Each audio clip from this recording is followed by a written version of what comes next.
Hello friends. Hi. Welcome to our channel. So, ఈరోజు recipe వచ్చేసి lemon rice అండి. పొడి వేసి నేనెలా చేస్తానో రెసిపీ మీతో షేర్ చేసుకుంటాను. ఫస్ట్ నుంచి లాస్ట్ వరకు తప్పకుండా చూడండి. ఫస్ట్ టైమ్ గనుక ఛానల్ చూస్తున్నట్టయితే తప్పకుండా సబ్స్క్రైబ్ చేసుకోండి. సో, ఫస్ట్ పాన్ పెట్టేసుకొని కొద్దిగా ఆయిల్ వేసుకున్నాను. తర్వాత మనము తిరగమాత దినుసులు యాడ్ చేసుకున్నానండి. ఆవాలు, జీలకర్ర, మినపప్పు, పచ్చెనపప్పు, రెడ్ చిల్లీస్, గ్రీన్ చిల్లీస్, కొద్దిగా అల్లం ముక్క దంచి యాడ్ చేసుకున్నాను. కొద్దిగా ఇంగువ గూడా యాడ్ చేసుకున్నానండి. పల్లీలు కొద్దిగా యాడ్ చేసుకుంటున్నాను. ఇవన్నీ ఫ్రై చేసుకోవాలి. దోరగా పల్లీలు ఫ్రై అయ్యేదాకా ఫ్రై చేసుకోవాలి. తర్వాత కరివేపాకు 2 రెమ్మలు యాడ్ చేసుకున్నాను. కొద్దిగా పసుపు యాడ్ చేసుకుంటున్నాను. సాల్ట్ యాడ్ చేసుకుంటున్నాను టేస్ట్‌కి తగినట్టు.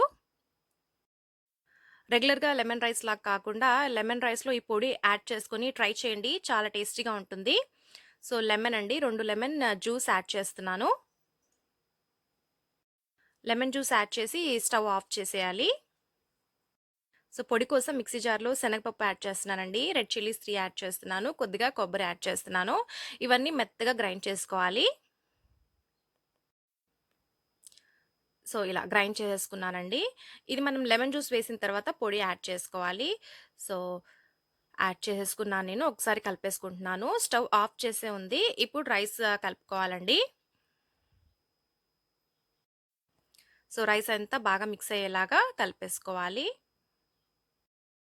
ఇది చాలా టేస్టీగా ఉంటుంది. పొడి యాడ్ చేసుకొని లెమన్ రైస్ చేసుకోవడం చాలా బావుంటుంది. తప్పకుండా ట్రై చేయండి.